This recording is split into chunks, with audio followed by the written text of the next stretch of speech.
දැන් වෙලාව 1යි. It's 1 o'clock. දැන් වෙලාව 1:10යි.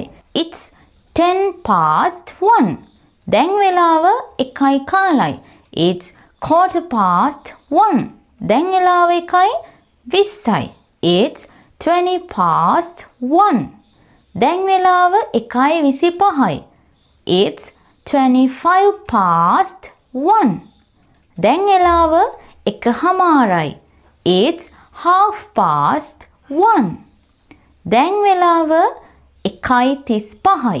It's 25 to 2. දැන් වෙලාව 1:40යි. It's 20 to 2. දැන් වෙලාව 1:45යි.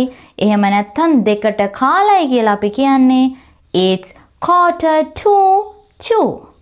දැන් වෙලාව 1:50යි. It's 10 to 2. දැන් වෙලාව 1:55යි. ඒ කියන්නේ දෙකට පහයි. It's 5 to 2.